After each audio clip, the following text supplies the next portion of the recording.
So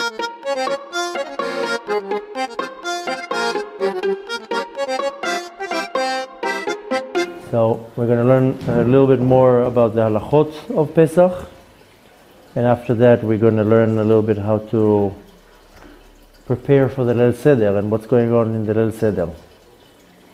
So we left off that before Pesach we're going to burn all our chametz after we cleaned, after we did everything, and we do the bdika this Sunday night.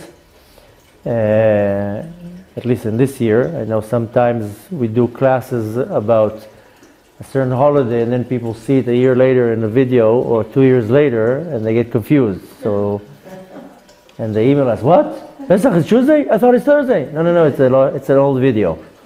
So for this year we're going to do our bdika on Sunday.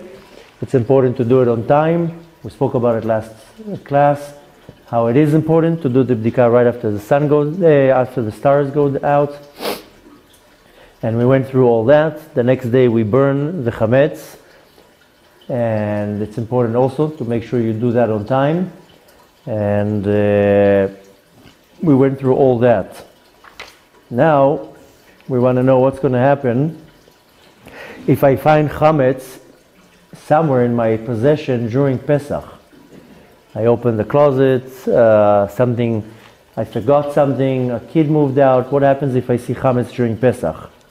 Or of course on Chol HaMoed, and it happens. If you find chametz in Chol HaMoed, by mistake, it doesn't matter how, you just find it. You take it out of the house and you burn it. You set it up on fire. If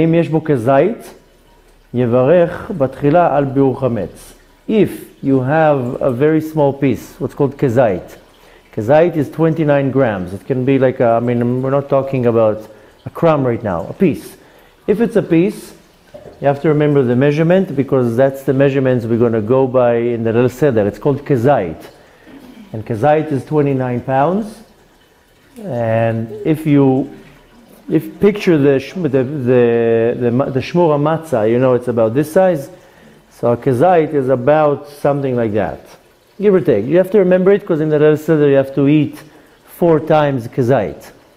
But if you find a piece of crumb that is this big, then you just take it out and you burn it.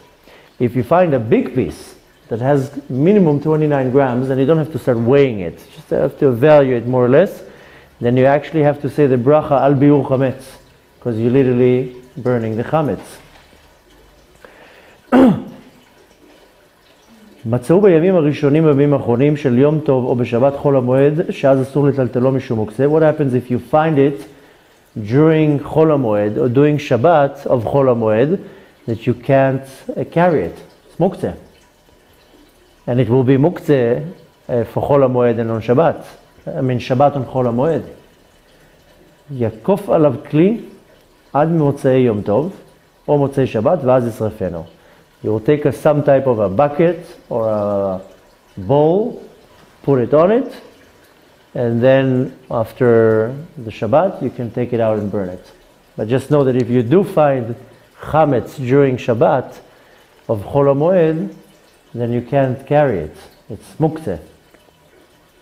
אם שורף את החמץ במוצאי יום טוב האחרון, what happens if you find it during the last Yom Tov of Pesach, and you're going to burn it after?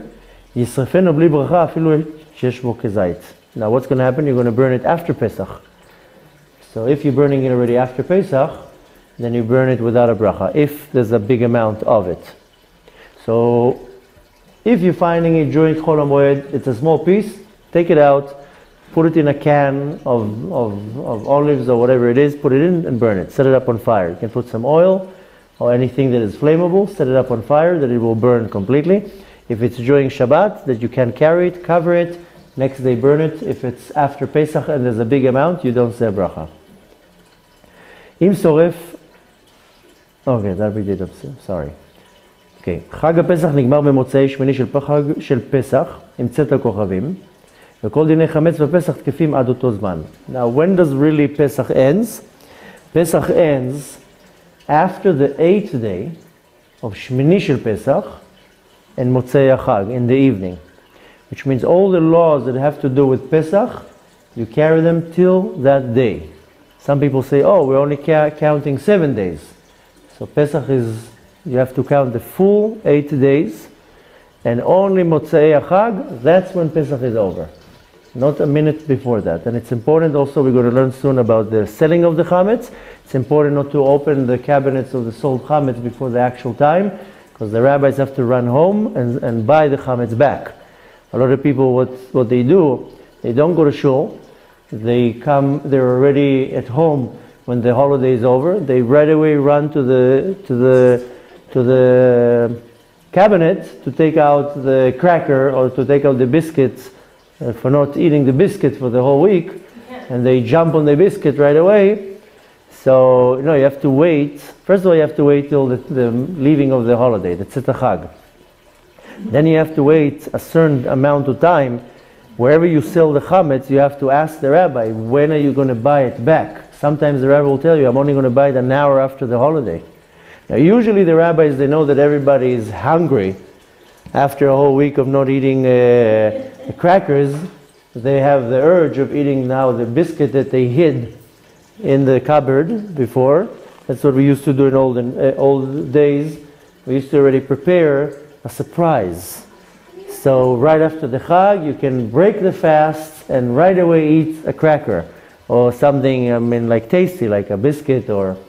So you need to give some time for the rabbi to go back to his office and buy the chametz off the non-Jew. So don't run and jump on the cabinet. Just that till the last moment of Pesach, plus a good amount of time for the rabbi to go and buy the chametz back. Don't jump on the cabinets yet. Have that a little bit of a itkafia. You survive the week. Another hour is not going to make much of a difference. You see sometimes people on Motzei HaChag, you go next to a pizzeria, like people will like jumping on the pizzeria, like as if pizza is such a great thing.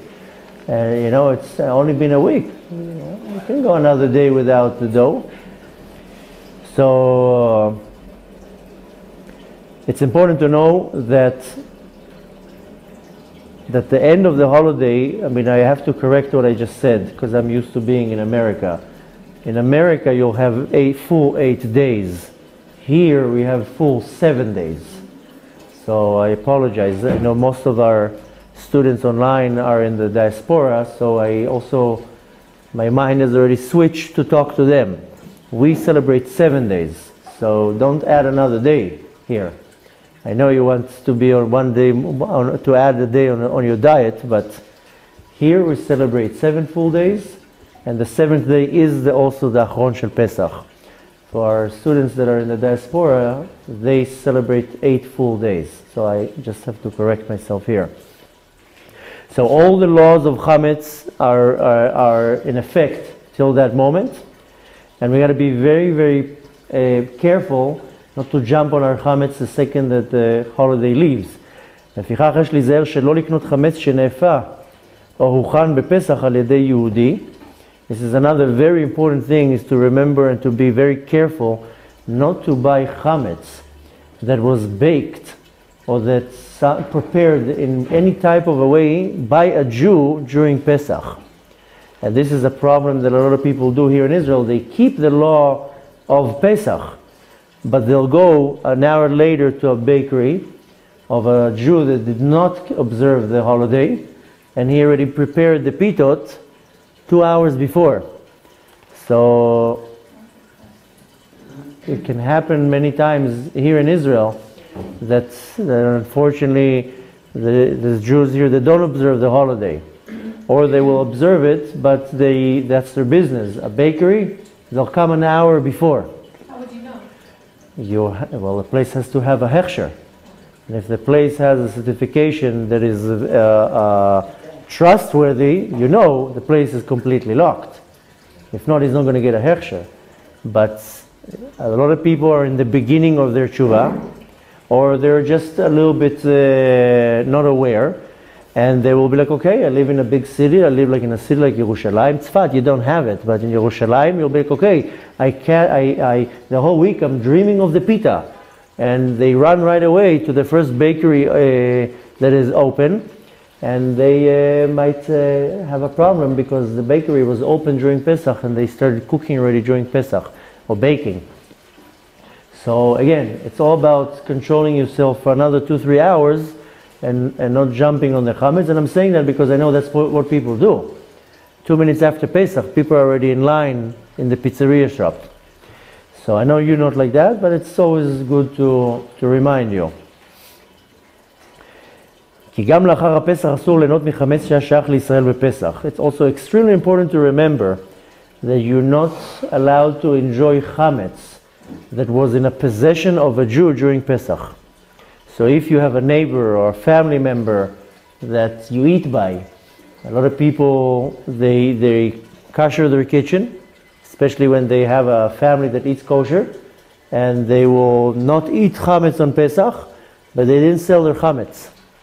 So in the beginning when I became religious and my mom koshered her house, the kitchen was kosher, so we can eat there. She would not eat chametz on Pesach, but she never sold the chametz on Pesach. So she owned that chametz on Pesach. Now, she and me, or anybody else, will have a problem eating there. Because the chametz that was owned by a Jew during Pesach, you can't eat it even after Pesach. So you have to be also careful with that. Yes? You want to ask a question? Yeah.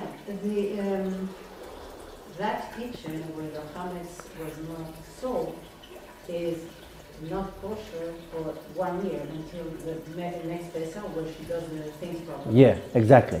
So I'll repeat what Koti said because it's important to know. If this is the situation, this is very common because a lot of people will go to eat by somebody, a child, a family relative, a cousin, a mother, doesn't matter what it is, that individual kept Pesach. And that individual, I'm just going to give you the example of my mother and me, instead of saying that person, this person, that person.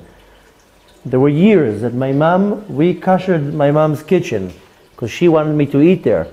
So her kitchen is 100% kosher. In the beginning, many years ago, my father was prohibited to come into the kitchen. My mom did not allow him. She would put like these do not cross this line ribbons because he didn't know the rules, and she was like, you're going to start messing things up. So he was prohibited of coming into the kitchen, which he was very happy because he didn't have to wash anything, he didn't have to do anything. She would do, I do the dishes, I wash everything, don't come in. So my mom made the kitchen kosher so I can go and eat there. Now came Pesach, and I told her you're not allowed to eat chametz. Okay, so she didn't eat chametz. But all of her chametz was in her possession. She didn't sell it. Now for the next coming year, I was not allowed to eat that chametz. Nobody's allowed to eat that chametz, even herself.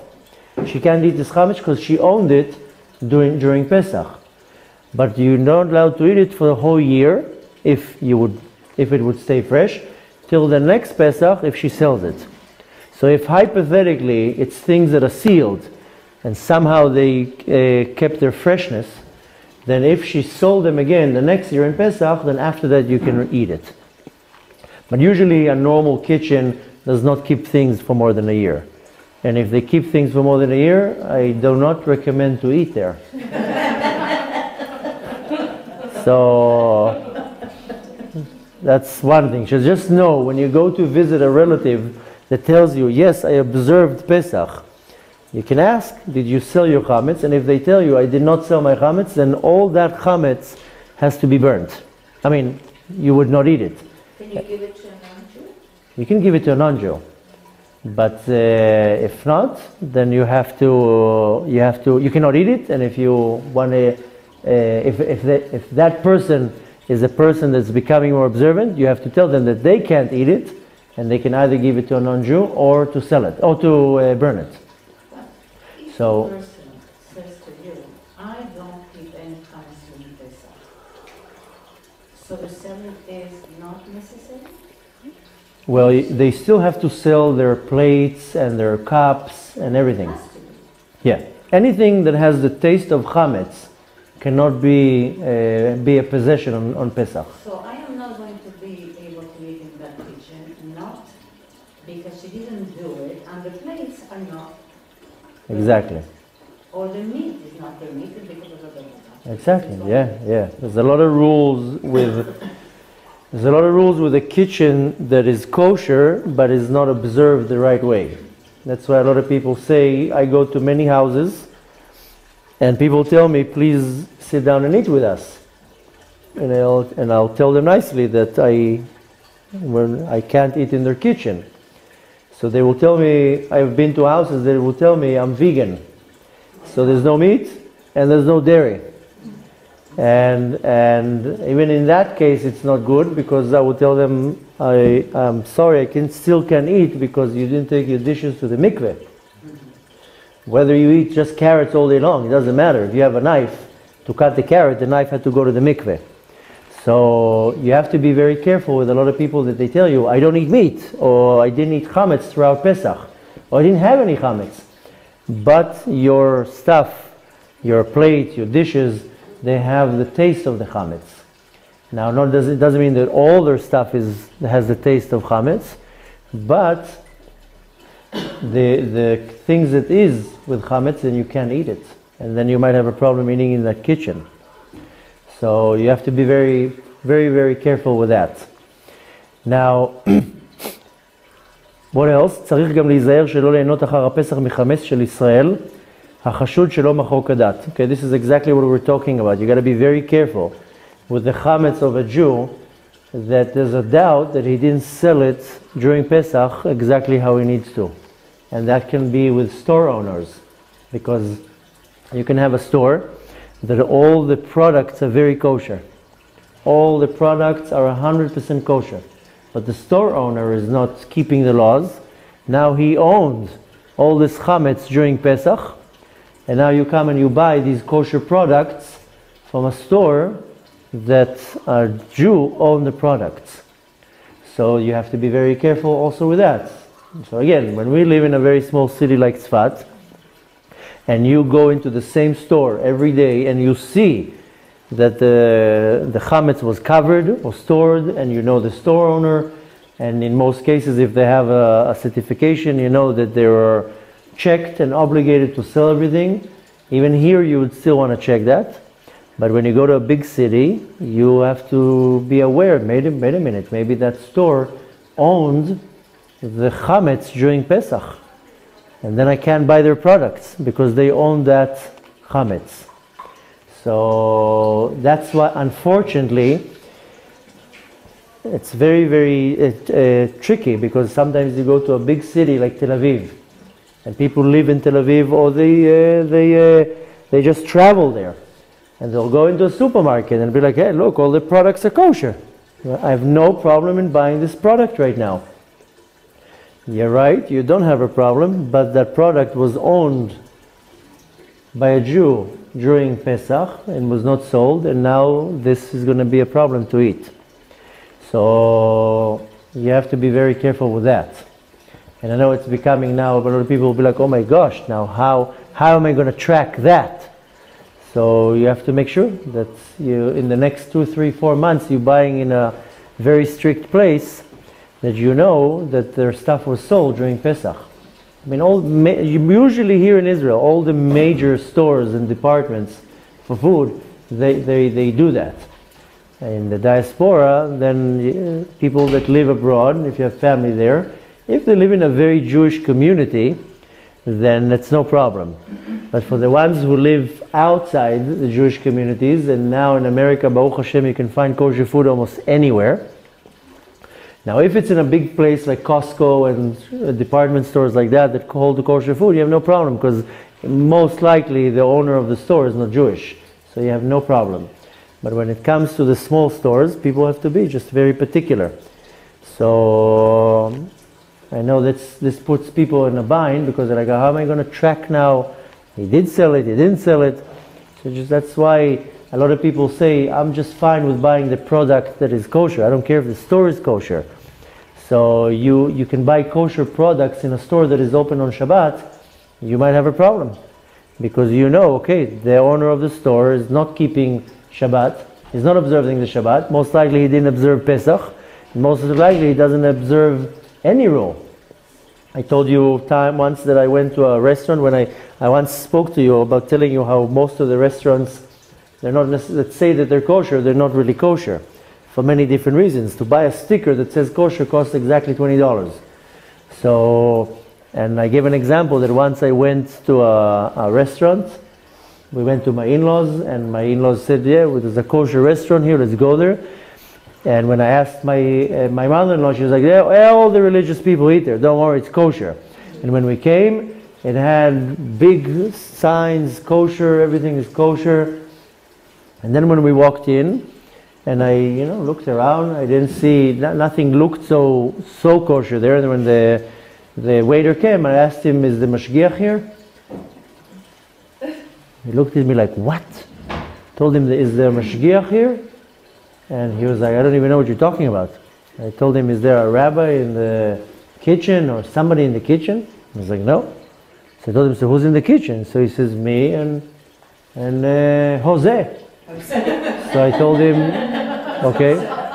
So I told him, and I went into the kitchen, and I was like, is the owner of the place here? No, he comes at 11, he comes at 4. And I was like, so there's no mashgiach here? And he's like, what's a mashgiach? I told him the one who comes and checks everything. He's like, oh, the rabbi comes every half a year, once a year, every couple of months he comes. I was like, but every day there's nobody here? He's like, no. So I told him, so who starts the oven? So he says, me. So he says, and the food is not kosher here. Because you seem like a very nice individual, but a Jew has to start the oven. And if the Jew didn't start the oven, then this is called bishul akum. You can't eat it, it's not kosher.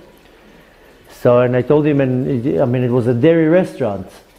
So a lot of people say, oh, dairy restaurant, there's no problems with the dairy restaurant because the milk doesn't need to be slaughtered.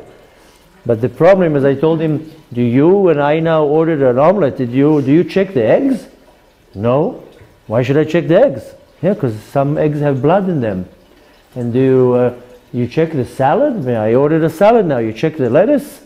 You check the vegetables? Is there any bugs in it? No, we wash it.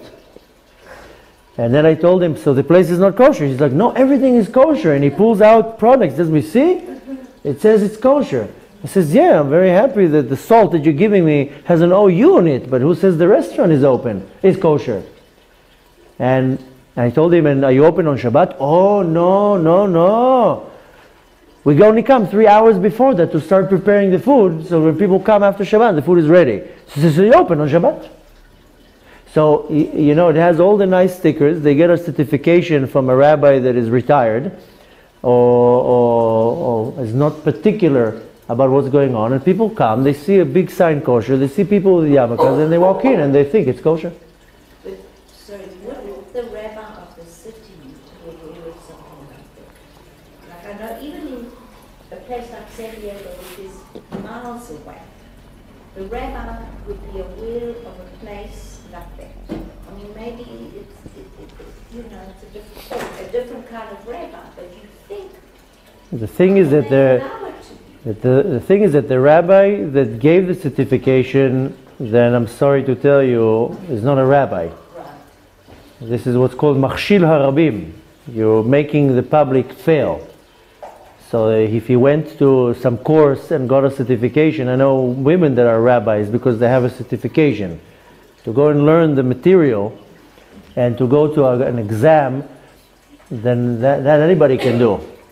Even a non-Jew can go to a rabbinical school, and if it's not a kosher school, they'll give him a certification. A rabbi, according to the halacha, is not the person who went to school to learn for that.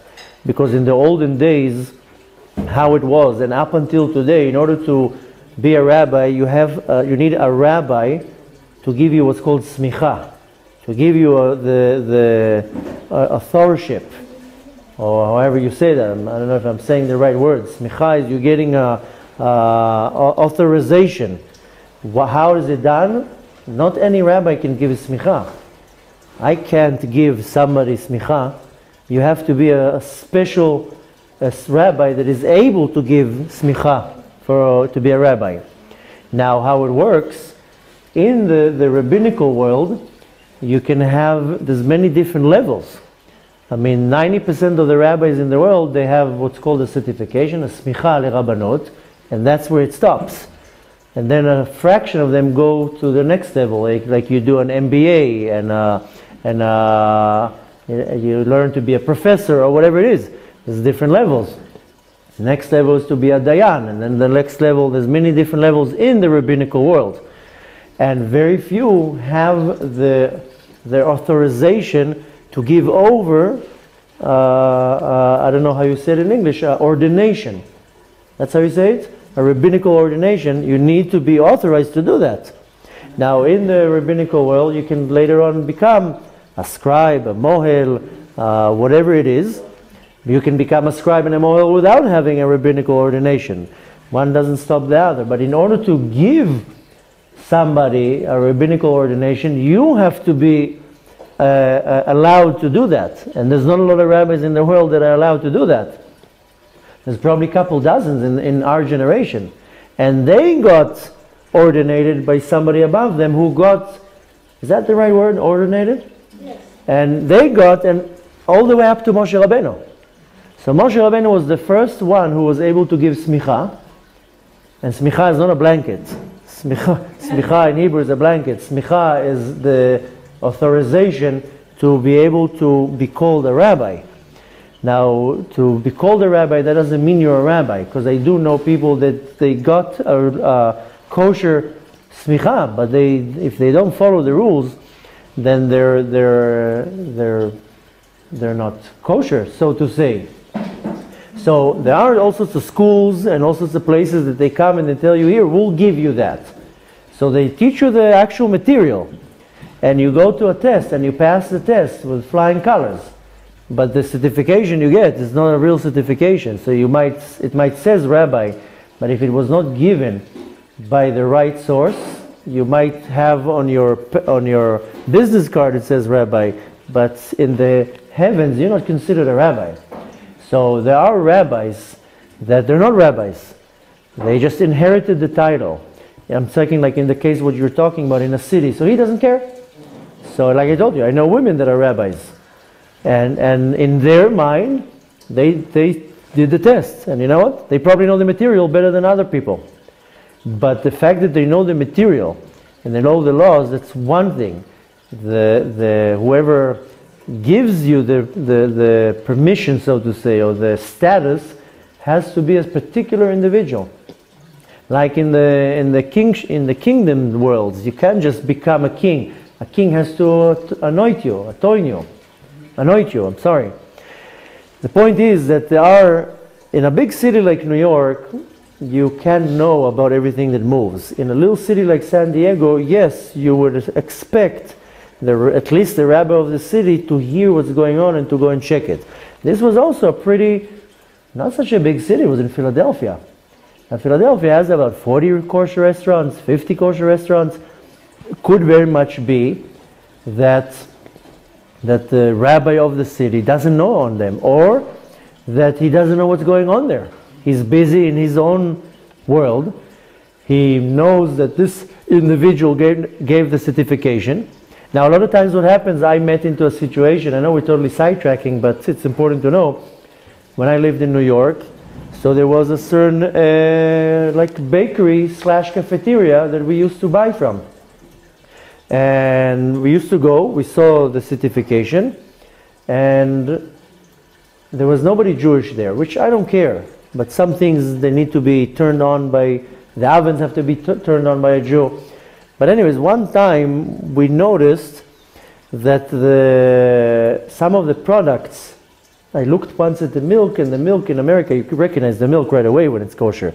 It's not here that it all looks the same. Anyways, long story short, we noticed a couple times that there are all sorts of problems there. And when I called the rabbi, and I told him, and he's like, no, I didn't know. And then he obligated the place to correct it, and he's like, if not, I'm just going to take away your certification. Now, some places, the rabbi will come, check the place, and will give a certification and leave and come once a week, once 2 weeks, once a month, and he will count on the fact that the owner is going to see what's going on. And that's not a good certification. It doesn't mean the rabbi is not good. Some people, if they doesn't have a certain certification, they're like, okay, if it doesn't have that certification, I'm not eating there.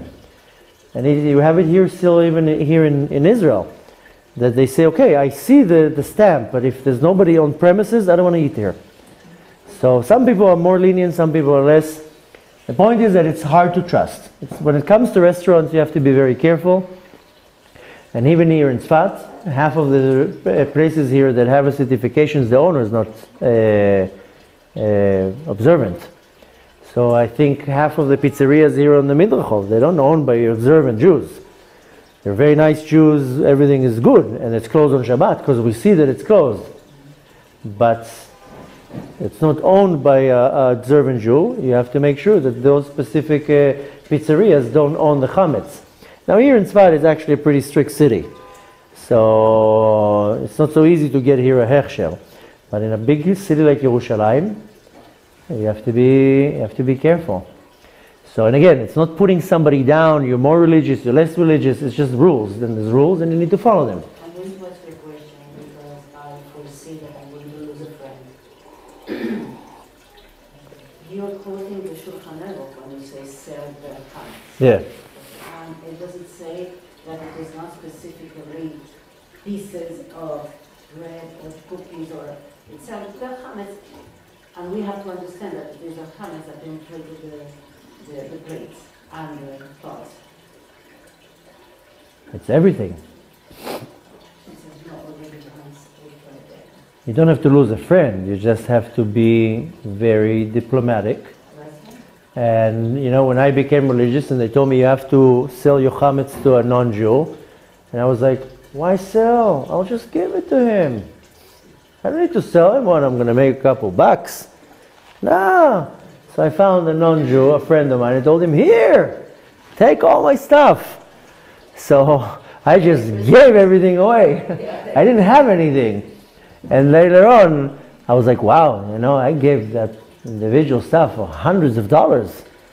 And then somebody told me, you gave it? You have to sell it. And I was like, nah, I'm not going to make money on that person. No, he's like, no, you don't give it and get rid of it. You sell it. So in the first year, I just gave everything away. So I was like, this is an expensive holiday. You just give all your stuff away. So, but it's not only the actual bread, everything. So the way to do it is to just be very diplomatic and not to come and say, was this plate sold? I'm not eating on this plate. So you have to know how to do it. On the end of the day, Ahavat Israel is also very important, and to break a person's heart or to insult them or to make them feel unworthy in your eyes because your plates, they didn't sell it on Pesach, you have to know how to do it. Not only that, but anything that she brings to my house when she comes as a guest and she cooked. Okay, that's when then you might have a problem, yes? Yes. So yes, you definitely have to be careful. Okay, let's move on. Because we talked about Mechirat Chametz, let's learn a little about that. That might answer some of your questions. Okay, Israel sheyesh birchuto chametz bePesach. What happens for a Jew that has possession of chametz during Pesach? Over bechol rega v'rega al bal yireh v'bal yimatzeh. This is a very severe sin just by possessing it. This is called bal yireh v'bal yimatzeh. You're not allowed to eat chametz, you're not allowed to see chametz, you're not allowed to own chametz. These are the your own chametz you're not allowed to see. If you're walking in the street and you see a non-Jew eating a roll, that's no problem with that. But your own chametz, you can't leave your own chametz on the counter in the corner. You're allowed to see it. In the street, you can walk around and see it. And you can't control that. Even if you see a Jew eating the roll, it's Yeah, not yours. it's not yours. Whenever it's not yours, you have no problem. So, but your chametz, you're not allowed to eat, you're not allowed to see, you're not allowed to own. והחמץ אסור בהנאה לעולם. And if that chametz was used or seen or definitely eaten during Pesach, this chametz is prohibited forever. You can't use this chametz ever again. So in that case,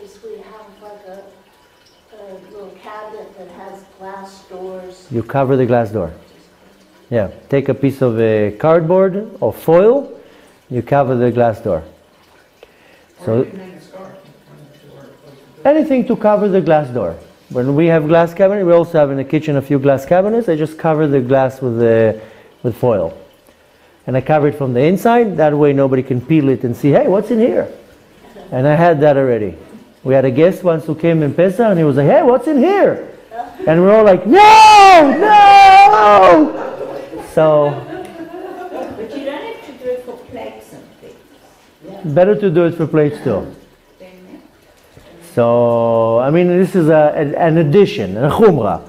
Why? Because you don't want it to see even something that is even connected. Besides that, while you sell your chametz, you sell also your plates.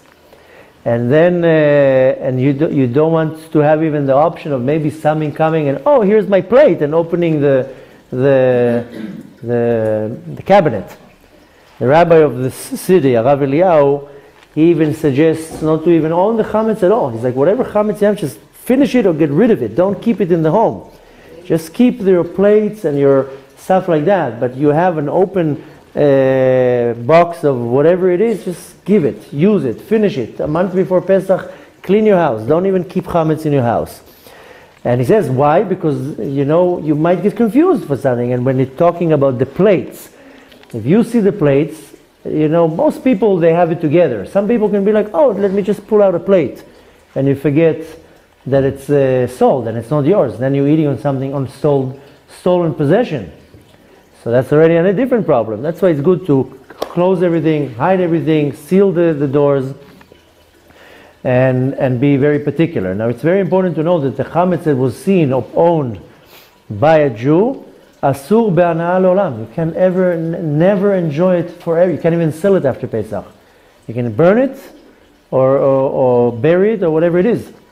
Ve'afilu bitlu kodem Pesach. Even if you did a bitul chametz before Pesach, if you saw it or owned it before Pesach, that's it. It's gone. You got to get rid of it. לכן מי שיש לו חמץ רב ורוצה למכרו לנוכרי, what happens if you have a lot of chametz in your house? מותר למכרו לפני פסח בשעה שהחמץ עדיין מותר בהנאה. You're allowed to sell it. What we're just talking about, selling the chametz. ולא יהיה עניין מכירת חמץ אצלו כמצוות אנשים מלומדה. And you have to make sure that this whole process of the selling, you're taking it very serious. You don't just do it like something so simple. אלא צריך לגמור בדעתו שמכרו באמת מכירה גמורה. You have to also take the consideration and to understand, right now I don't own my plates. I sold it to Joe. I don't own them. Not by saying, okay, we just made a joke here, and no. That's why you want to cover it, because if you open that cabinet during Pesach and you pull out a plate, you just stole. And you stole something that doesn't belong to you. Now, till when can you sell the chametz? אפשר למכור את החמץ רק עד סוף שעה חמישית בערב פסח. You can sell it till the end of the 5th hour and the day of Pesach, meaning the hour in the morning. Depending where you live, it can be about 10 in the morning, 9 in the morning, 11 in the morning. כלומר, עד שעה אחת זמנית לפני חצות היום. Usually it will be around 11 in the morning, depending where you are. Around 10, 11, 12. These are usually the round of the hours, where it happens. לכן המוכר חמצו על ידי הרשאה לרב או לבית דין. What happens if usually what you do is you do it to the rabbi. And you don't go to your neighbor and say, hey, Joe, do you want to buy my chametz? You don't even know how to do it. It has to be done in a very particular way. That's where it's highly recommended that you go to the Beit Din, you appoint the rabbi to sell your chametz, you give him your address, you tell him exactly where your chametz is, who you are, and you appoint the rabbi to be your shliach, your representative by selling the chametz. Therefore, do not do it an hour before Pesach, do it the day before Pesach. You can go to the rabbi even today, by the way. He sells your chametz at the right time. But better to already do it today. Today, Baruch Hashem, you can do everything online. You don't have to go to the Beit Din. You just go online, write your name, do whatever you need to do. So if you do that, doesn't that mean you can't eat any more chametz? No. That's only going to be sold at the right moment, which means you can still own it and eat it. You can go today to the rabbi, sign up, Give him your address. Tell him my chametz is in the storage, is in the right cabinet, in the kitchen, in the drawer, in the this, in that room. He writes everything down. He takes the information. He does a kinyan, it was called a kinyan, you allow him to represent you. And an hour before Pesach, before the last of the 5th hour, he sells it. So until that hour, you're allowed to eat it. It's yours. You just appointed him to sell it for you. And how do you buy it back? You just don't need it. He does it all for you. The rabbi does everything for you. So you don't have to buy it, you have to buy it back though. The rabbi buys it back for you. That's why I said before, you came a little bit late, that don't run to the cabinet the second Pesach is over, because the rabbi has to go and buy it back. And usually the rabbis make sure, because they know everybody's hungry, so they go right away. But it's, usually half an hour, 40 minutes, an hour. I just don't eat for another hour. An hour and a half. First of all, you can ask the rabbi. The rabbi will tell you. Don't touch your stuff till 9 p.m. The rabbi will tell you if you do that. And if you buy it online, they'll send you an email. And they'll tell, no, I'm not joking. 1 year we were far out, we were in a faraway place. We went to conduct a little Seder. I was in the middle of nowhere. So I got an email. Your chametz is now bought again, and you can use it. Now, לכן המוכר חמצו על ידי הרשאה לרב או לבית דין, person who sells his chametz through a rabbi or a beit din, a court, יאמר לעשות זאת כדי שתהיה לבית דין שהות למכרו לגוי לפני זמן איסורו. To make sure that if you do it through a rabbi, and I highly recommend you do it through a rabbi, through a beit din, you want to make sure that you're doing it way in advance and not call him at 9 o'clock in the morning on Monday morning, hey, I have chametz. Don't leave it to the last minute. You can do it even today. Now, נוהגים למכור גם כלי חמץ. We also sell the vessels, plates, pots, pans. ואין צריך לטובלם אחר פסח. You don't have to toivel them in the mikveh after Pesach.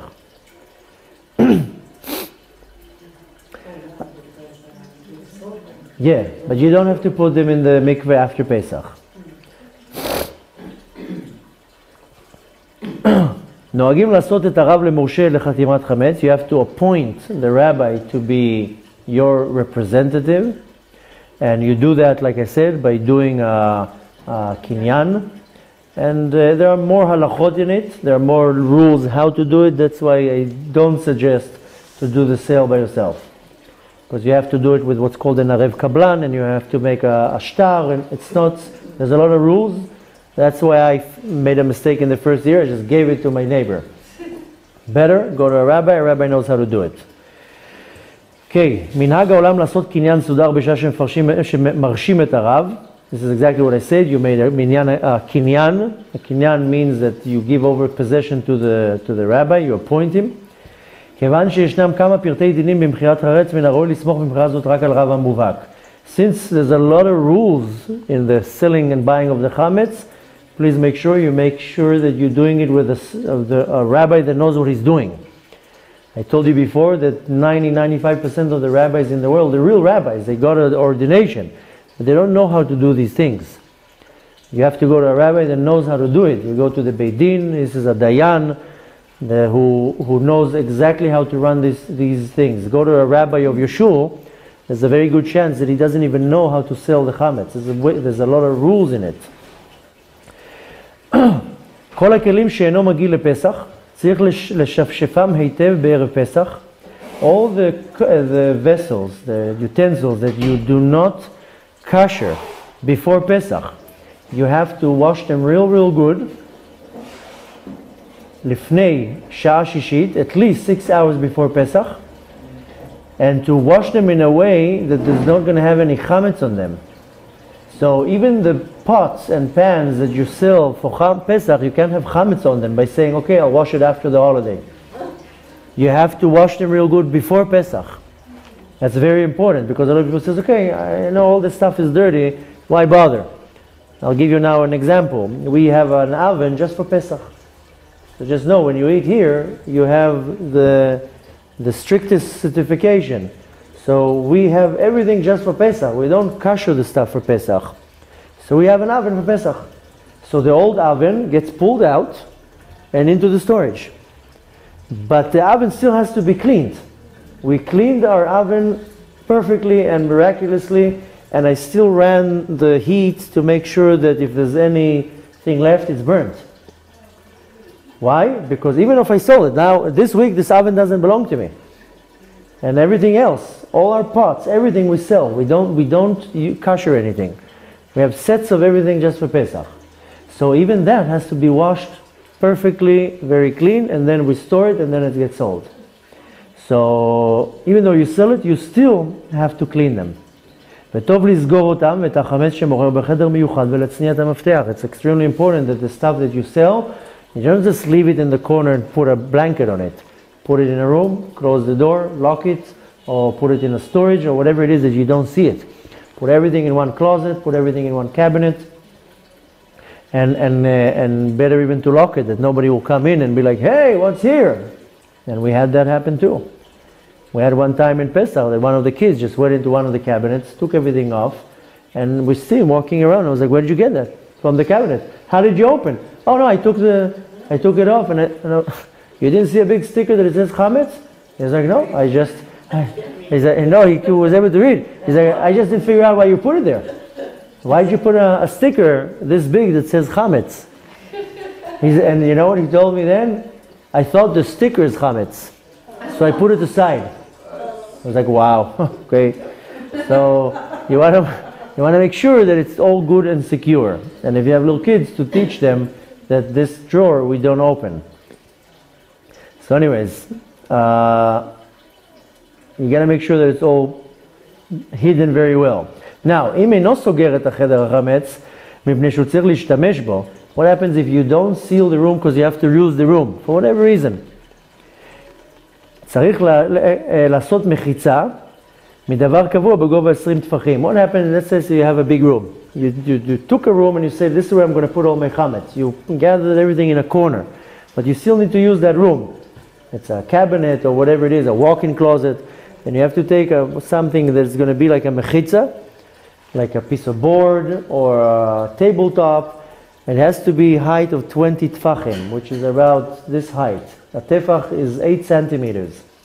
So it would be the height of 1 meter and 60 centimeters, which would be about 70 something inches. About this height. This would be like a mechitza to hide it. Okay? Well, what if you have everything in boxes, closed boxes? This is also good. As long as you don't have access to it or you see it. If you push it all into a corner, you either take a piece of board, a cardboard, a tabletop, and you just lean it over that it will hide it and will be some type of a separation. Obviously, it's always better to box it and lock it into a room. But sometimes the reality doesn't allow you to do that. And a minhag, a lot of people, they have wine from a special rabbi. They got the wine from a big rabbi. They did Kiddush. Now it's very popular that they go to big rabbis, and he takes some of his wine and he pours it into many bottles, and they sell these bottles. It's very common in the Rav Kanievsky's yeshivas. That's what they do. They buy a lot of wine. He does Kiddush or whatever it is, and they pour all the wine in, and they sell these bottles to fundraise for the yeshivas. In Chabad, people carry wine that the Rebbe did kos shel bracha, and they have a bottle, and they pour wine in it all the time to keep the wine going. I mean, I have wine from the Baba Sali, I have wine from the Rav Kaduri, I have wine from the Lubavitcher Rebbe, I have wine that we just keep pouring in it wine. So this type of wine, then if it's not kosher for Pesach, then you sell that wine too. And we have what's called lekach. It's the honey cake that is given on Yom Kippur. We have lekach also from the Lubavitcher Rebbe. So on Pesach, you wrap it real good and you sell that too. Can't keep it, even though it came from a holy hand. It's still chametz. It's still in one piece? Or just... No, we have a bag with crumbs. Oh, wow. So, and yeah, we keep it, and sometimes if we need, we will mix it with food. I mean, it's not going to be so fresh, but a little crumb, it's still a holy crumb, And believe it or not, the crumb can do miracles. So we have a holy wine.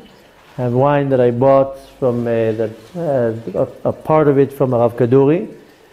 It was a very, very big tzaddik. I have wine from the Baba Sali, and it's special wine. And we sometimes will pour it into a cup, or somebody's very sick, we will mix just a drop, or just a little crumb. So that you have to sell for Pesach. Yes. Okay, once you said it, I was told that it is only it loses. You meaning the wine? Anything that is holy. It's fine. It's fine. It's okay? Yeah. Especially when it comes to something like that, when you just sold it for Pesach, as long as they didn't start touching it and eating it, you're not going to have a problem. It's not going to lose its holiness. Don't worry. Okay, let's do a little bit more. I actually thought we'll have more time to do much more. So let me skip to a few things that are very important.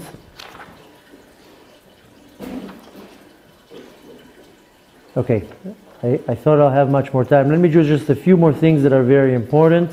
One of them is called Yiruv Tavshilin. And תקנו חכמים שלא לבשל או להפות ביום טוב לצורך השבת שלאחריו. We're not allowed to cook. On Yom Tov we're allowed to cook. But if it's attached to a Shabbat, we're not allowed to cook from Yom Tov for the Shabbat. This year we don't have that. But if comes a situation that you do have that, then we do what's called Yiruv Tavshilin. Yiruv Tavshilin is that you take, let's say, a matzah and a piece of fish that you're about to eat, and you say a certain bracha. And that allows you to cook during Yom Tov for the following day. But now what most congregations do, I don't know if you noticed, if you ever went to pray by tzanz, look on the wall, you see it from the women's section, there's a huge cabinet and there's a matzah in there. Did you ever notice that? So go next time when you go to tzanz, look where the air conditioners are. You'll see a box, a matzah is in there and it's glassed. Why? Because they do Iruv Chatzerot. And all the congregations, you might not notice that.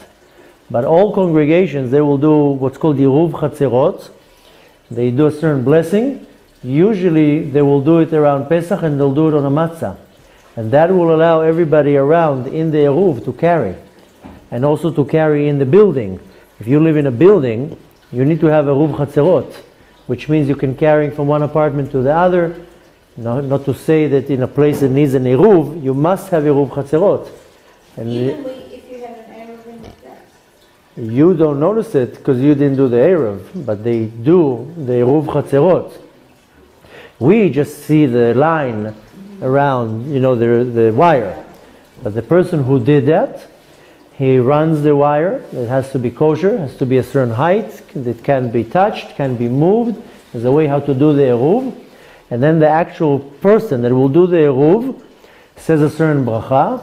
And it has to be done on something that is now going to be public. So this matzah now belongs to everybody. And it has to be done on food. Now since the Eruv has to be valid during Pesach, so you can't do the Eruv with a challah. So they do the Eruv with matzah. And you'll see in many congregations that they have the matzah hanging high, so everybody knows that's the Eruv, there's the Eruv here. So I'm just telling you now, next time you go to the Tzanz shul here, they have it out in the open in a nice box, and you'll see it and there's the Eruv there. I started with the Eruv Tavshilim that allows you to cook on Yom Tov for Shabbat.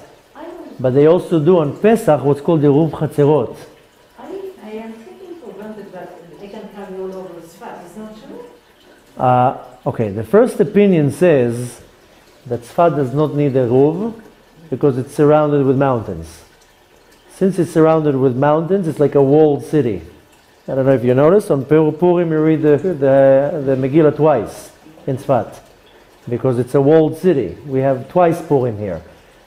Whoever holds by this opinion doesn't need an eruv because we're surrounded with mountains. There's no concept even on Tiltul here. Some people do not go by that, and there is a eruv in Tzfat. You just take it for granted. And if you go to the graves where the Arizal is, before you cross the line where the mikveh is, look up and you'll see the eruv. So some people, like you say, take it for granted. Oh, it's Tzfat. There are thousands of religious people here. They're all carrying. I'll carry too. But some people don't go by that. I had a guest not too long ago, and I told him, by the way, I saw him, putting things aside. Told him, there's a eruv here. He's like, I don't go by the eruv. My wife carries. I don't hold by any eruv. And I was like, fine. By any eruv. So I was like, fine. Go. That's very nice of you. I mean, you go by what you go by. But in Tzfat, I can tell you that A, you are surrounded with mountains. B, there is an eruv in Tzfat because there are many different congregations. There's Sfardis, there's Breslovers, there's Chabad, and each one goes by their own additions. But the majority, and I really met a fraction of people, they don't hold by anything here and they don't carry in Tzfat. But any place that goes by an eruv, then any person that goes by an eruv carries here in Tzfat. No problem. Now, we're not going to go through the entire rules of eruv tavshilin because we don't have it this year. But it's always good to do, regardless an eruv, to be able also to cook on Yom Tov. So now we don't have time, but I suggest you go through the rules of the eruv tavshilin that you covered for the holiday. Now, a few more important things that we need to know. First of all, you light candles on Yom Tov, like any other Yom Tov, and it's important that you light it on time. It's important that you buy, if you light with wax, that the wax is kosher for Pesach, and if you light with oil, then the oil is kosher for Pesach. And there are candles that might not be kosher for Pesach because how they make the consistency of the wax. So you have to make sure that the candles that you buy it says kosher for Pesach. Same thing with the oil. I just thought about something. I have a $100 candle that I got recently that's kosher to Pesach. But you already used it? You already used it. Better to buy a new $100 candle for Pesach. Okay. Because if the wine was not kosher, maybe the plate was not, something might have been not kosher there. For the 5 shekels or 10 shekels that it costs, buy a new one. It's good to buy anything new for Pesach. So just make sure again that you know how and when to light your candles. A few more quick things that I want you to know. On Erev Pesach, this is important for you to know, we have to do what's called Korban Pesach. Many years ago when we had the Bet HaMikdash, we would take a sheep and make a sacrifice out of it. It's called Korban Pesach. Now we do not have it. On Erev Pesach, in Pesach, Monday afternoon, before Shkia, we have to read the Korban Pesach that we have in the Siddur, and it's extremely important. It might take you 15 minutes. Before Shkia. After you burn your chametz. Yeah, on Monday. After you burn the chametz, after Chatzot, when it's time to already pray Mincha, you can choose exactly when. Make sure you grab the Siddur and read the Korban Pesach. The teachings of Kabbalah explains that even though we don't do it physically with an animal, you must do it reading, and it's extremely, extremely important and powerful to do it. In any Chabad you will find the Seder Korban Pesach. Usually it will be before the Haggadah. If you want to check now on your Siddur just to be double sure. And usually most of the Siddurim that will have a Haggadah in it will have it. If you don't, then in your Haggadah it will have Seder Korban Pesach. It's not so long. It should take you not more than 10-15 minutes. But make sure you're reading it, and you have to understand why you're reading in it and the importance of it. Another very important thing that you need to do, that's why I told you that before you come to our Seder, make sure that you're not late, because on the first 2 nights of Pesach we say Hallel after Shmona Esrei, and we say it in the night prayer. It's a very rare time that we say Hallel. Usually Hallel we say on Rosh Chodesh, in Tfilah, before Musaf, and we will say Hallel on Yom Tov, on Chol HaMoed. On Pesach, we celebrating one night. In the diaspora, they're celebrating 2 nights. We add Hallel into the prayer. So it's important to remember that, and if you don't go to shul, then go to shul. And if you don't go to shul, then do it at home. So we still have in the Avada and in the... Exactly. Let's read it that you know exactly what we need to do. B'shnei lelot rishonim shel Pesach, in the first 2 nights of Pesach. And in Israel, it's 1 night.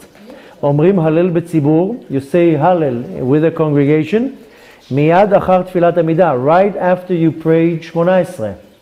Ve'et HaKadish Shalem omrim acharav, and the Kaddish you say after that. Hallel Aleph b'Shabbat, what happens if the first night of Pesach happens on Shabbat? Then you say Vayuchulu Hashamayim before that. Now Belel Sheni, in the second night, we say Hallel, and after that, you know what we start saying? Which is extremely important. We start counting the Omer. In Israel, we don't have a second night, we start counting it from the first night. So, we're going to learn a lot about Sfirat Omer following Pesach. Because a lot of women say, I don't need to know, even men. But a lot of people don't bother to do that. So, we are going to learn a lot. So stay tuned, because we're going to learn a lot of very interesting information why we say Hallel. And you want to make sure that you say that, because if you miss 1 night of saying Hallel with a blessing, you can't say it with a blessing anymore. Omer. What did I say? Hallel, sorry. You have to be on top of it, because if you miss 1 night of saying the Omer without a blessing, then the next, till the end, you can't say that. You can count it, but without the blessing. So make sure that you go on Erev Pesach to shul, so you can say Hallel, so you can say Sfirat HaOmer, that you can participate in everything and not forget about it. And saying Sfirat HaOmer is extremely important. It takes exactly 5 minutes out of your life, and we're going to learn a lot of it. I know maybe now you might say, okay, it's just saying a sentence. No, there's a lot in it. And in the next class, we're going to learn about the Leil Seder. I'm going to just explain a little bit how it's connected later on to the Sfirat HaOmer and why it's extremely, extremely important. Hold on for just a second with a question, and then I just want to... I'm sorry, got related to this, the Ilanot blessing. Can I do it after prayer? No. You mean before Pesach? No, Ilanot. Better to do it during the day. Better to do it during the day. Yeah. So to clarify, you have to start counting the Omer on Monday night.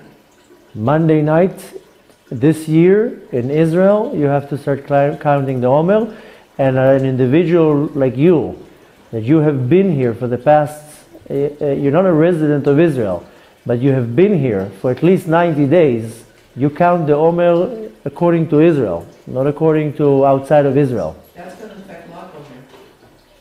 Of course it's going to affect Lag BaOmer, but if you live in Israel, it shouldn't bother you. If you're planning on leaving and coming back, right now, even though you're only here for a few months, if you live in Israel, you live in Israel. If you're now temporary here, but you're not so temporary, you're already here for months. Yeah, and you're only leaving in August, right? September. You have to go by the land of Israel. So you're going to start counting the Omer on Monday. And not because you are a visitor and say, okay, I'll start counting the next day. That will be in effect if you came here just for Pesach.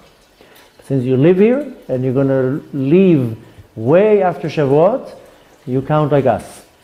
So Lag Omer will start on Saturday night. Yeah. Okay. Here in Israel. So the Lag BaOmer will start exactly the same. But since you are here, I'm specifically talking to you, because anyone who lives in Israel goes by the Israel count. But you and many others that come and spend a year, half a year, they say, oh, maybe because I'm American and I don't live here, I should start counting the next day. This would be right if you're planning on leaving way before the end of the Omer, or if you just came for a week. People come for a week, for Pesach. People come from America or from wherever. So you specifically, and many others that live here for a short period of time, they have to count according to our count, which is Monday. And then Monday night, and exactly like you said, Lag BaOmer will turn on Motzei Shabbat this year. This is Lag BaOmer. Okay, there's a lot more. Clarify when you say halal, I don't understand. Monday night. At shul. In shul. I mean, if you don't go to shul, say it at home. But better to say it in shul, because most people that will stay home and pray will forget that you have to say halal. Now, when you're in shul, you'll see even in shul, people just continue, and then the chazan will say the bracha, and they'll be like, ooh, I almost forgot. So the advantage of going to shul, same thing with Sfirat Omer, by the way. There were a couple years that my wife did not come to shul from being exhausted from the preparation, and she forgot to say Sfirat Omer. And then at the end of the Seder, I told her, did you say Sfirat Omer? Oh, I totally forgot about it. So you want to make sure. Now, also not only Sfirat Omer, also Hallel. We're going to say Hallel in the Leil Seder. But you have to say Hallel, that's one of the mitzvot in Arvit. So if you don't go to shul, make sure you put some type of a mark in your Siddur. But since it's an auspicious time, it's a Yom Tov, go to shul. That's why I started the class by saying, I know you're going to be in shul, make sure you rush home. Don't take your time, because we have to start the Seder. This was, maybe I should have been more bold with my statement. It was a hint, go to shul. This is a Yom Tov. This is the most holiest day of the year. We're going to learn about it in a few minutes. Leil Seder, the night of Pesach, is the most holiest night of the year. What happens on this night doesn't even happen on Yom Kippur. So this is the night that you have to go out of your way. Go to shul. Show up in a synagogue and hear the Hallel and pray and do whatever you need to do. Yes? So you count the Omer after you get home from the Seder, not before you... No, in the shul. If you went to shul, you will count it with the congregation. Before the Seder. Yeah, before the Seder. And actually, if for whatever reason you did not have the option of going to shul, or you live far away and there's no shul, count the Omer before Seder. That's part of, there's an order. If you notice, we're going to go through it in a few minutes in the next class. The night, you know how it's called? It's called Leil Seder. This Seder is an order. This night should have been called Leil Matzah, the night of Matzah, or Leil, I don't know what, or Leil Pesach. It's called Leil Seder because that's where we're making Seder. We're organizing everything. And also the word Seder is, I don't know the word in English. How would you say in English that one comes after the other? Order. Seder is also order, which means everything that you do on Pesach from Sunday morning, meaning from, again, if it will be a different year, from 24 hours before you burn the chametz, there's a Seder, there's an order. You can't mix the order. So if you mix the order throughout those 24 hours and 48 hours going into Pesach, you messed it up, you didn't do it right. You can't do whatever you want. It has to be in a certain order. And we're going to learn in a few minutes why. And that's why it's called Leil Seder. Because first, we're making organization. Everything we're putting in its place. Like when a messy house. More than that, if it doesn't go through the order, you're not doing it right. And you're not going to get the benefit of the holiday. So, if happens to be that you don't go to shul, then still say the Hallel, still say Sfirat Omer, and then do the Seder. And the reason why I recommend to go to shul is because you will stay at home, you will forget.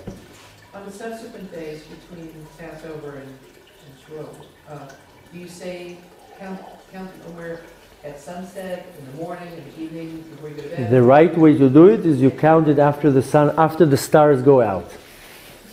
The stars go out? At night. At night. Meaning they come out, not go out. Yeah, after the stars come out. Come out, yes. Yeah. It says go out. So, I don't know where they're going. Go out. I translated in Hebrew, you say Tzeta Kochavim, they go out. So come out, yes, when they appear, after 3 stars appear. Okay. Now, if for whatever reason you forgot, or you fell asleep, or something happened, you can say it till about 4 in the morning, 4 or 5 in the morning, with a blessing. If you forgot and the next day you remembered, you can count it, but you can't say the blessing. But if you that morning forgot completely, then the next day you can count without a blessing. So you have to be very particular. And this is, this is important. It's good that you asked. So let's just go over it because we're not going to have the opportunity to go over it again. This year, Monday night, we count Sfirat Omer right after the stars come out. That's the first night. Let's assume that for a whole week I was very particular and I was making sure that every night after the stars come out, I say Sfirat Omer. One night I was busy and I fell asleep. And I woke up at 2 o'clock in the morning. You wash your hands and you say Sfirat Omer with a blessing. Till Netzach Hama, till the dawn, you can say it with a blessing. If I fell asleep, I forgot, I fell asleep, I woke up in the morning, it's 2 in the afternoon, it's 10 in the morning, doesn't matter, I can still say Sfirat Omer of that day, just without a blessing. And the next night, I continue back with a blessing. If I forgot that day at all, I skip the day. And the next night, I will count Sfirat Omer till the end without a blessing. Till the end. You can't just, you lost it.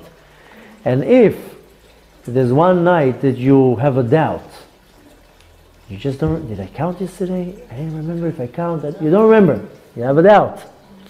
Then you continue counting without a blessing.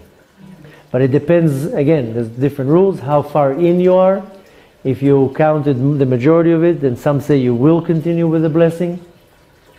But if you're not 100% sure, then you do it without a blessing. And again, it depends how far in. If you already counted 30 days, 40 days, then most likely it's already in your system, and most likely you did count, and you can continue with the blessing. But just remember that if you forgot one night, the next day you don't say it with a blessing. And if that day you forgot completely, then the following night when you count, no more blessings, and you continue till the end without a blessing. And that's where you see, towards the end of the Omer, you might see it when you go to a synagogue, that very few men are already saying it with a blessing. Because, yes, then, yes, so now today there's a smartphone application that will remind you to say the Omer. And that's why it's good to go to pray in a shul, because the shul will count and it reminds you. But Sfirat Omer is extremely important. We're going to learn about it after Pesach, and how to do it, why to do it, what's the connection. It's very, very powerful. Is Sfirat Omer, just like in general, a time of Pesach or Gavor? Excuse me? Is it a time of Pesach or Gavor? It's every night. Every night is something else. No, but as a whole, doesn't it have a... As a whole, it's you're able to tap into all the Sfirot. And you have to refine all the Sfirot. That's why we start the first week is the Sphere of Chesed, and we will count Chesed Shebechesed, Gvura Shebechesed, Tiferet Shebechesed. We count each Sfira and each Sfira. Most people don't even know what they're doing. They're just doing it like a parrot, which is also good. After Pesach, we will learn why we do it, how we do it, why we do 7 in 7. We're going to go through all the Sfirot. We'll have a lot of fun during the Omer, because it's a very powerful time. But if you did not start the whole process in El Seder, it's almost worthless. That's why El Seder is the most important night, and then we start. And that we're going to learn Bezrat Hashem in a few minutes. In the meantime, let me just wish you a Chag Sameach, happy and kosher Pesach. And should be a kosher Pesach and a happy Pesach. And somebody asked me not too long ago, why do you say Chag Pesach kasher v'sameach? Why do you add the kosher? But Shavuos doesn't need to be kosher, and Sukkot doesn't have to be kosher. Why dafka Pesach? So I told him, if you take the word Pesach and the word kasher, Pesach kasher, then it has 6 letters in it, and each of these 6 letters are all the holidays that we have throughout the year. The Pei of Pesach is Purim, the Samech of Pesach is Sukkot, the Chet of Pesach is Chanukah, the Kaf of Kasher is Kippurim, The Shin of Kasher is Shavuot, and the Reish of Kasher is Rosh Hashanah. So Pesach, Kasher, I include all the holidays of the entire year in Pesach. And Pesach is one of the most powerful nights of the year. And the entire week is powerful. Every day in that week is beyond important. And when I'm saying powerful, is what you can achieve this week. What energy you can tap into and take advantage of that. It can benefit you for the entire year. This 1 week of being on a diet and being particular and being very particular about details, every night of this week you can draw megawatts of energy to last you for the entire year to deal with all your problems. So we want to wish you a happy Pesach and a kosher Pesach.